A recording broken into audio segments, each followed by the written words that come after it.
Ngayong araw ay formal na ngang binuksan ang unang araw ng klase sa Baguio City. Iba't ibang reaksyon, emosyon ang mga nararamdaman ng mga estudyante. Magkahalong kaba at excitement ang nararamdaman ng grade 9 student na si Joylyn sa unang araw ng pasukan para sa school year 2025 to 2026. Aniya, naninibago siya dahil alam niya ngayong taon ay mas kailangan pa niyang pag-igihan ang kanyang pag-aaral.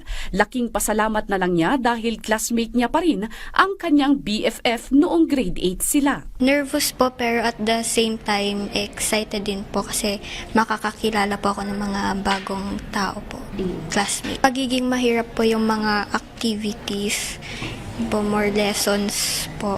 Ganun. Ang grade 10 student namang si Chloe, kabado sa pagsisimula pa lang ng klase dahil alam niyang maraming oras ang gugugulin sa pag-aaral sa huling taon niya sa junior high school. Haba yung school year at magiging masaya ako at mas-stressed kami. Kasama si Joylyn at Chloe sa mahigit 7,000 estudyante sa Baguio City National High School, ang pinakamalaking public high school sa lungsod.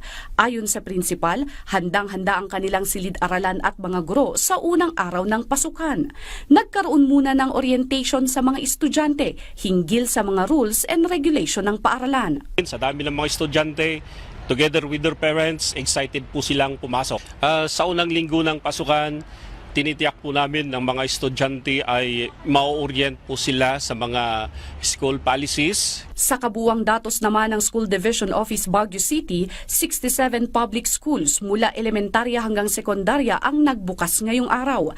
Aabot naman sa mahigit 50,000 mag-aaral ang nagbalik eskwela habang 10,000 pa ang inaasahang mag-e-enroll.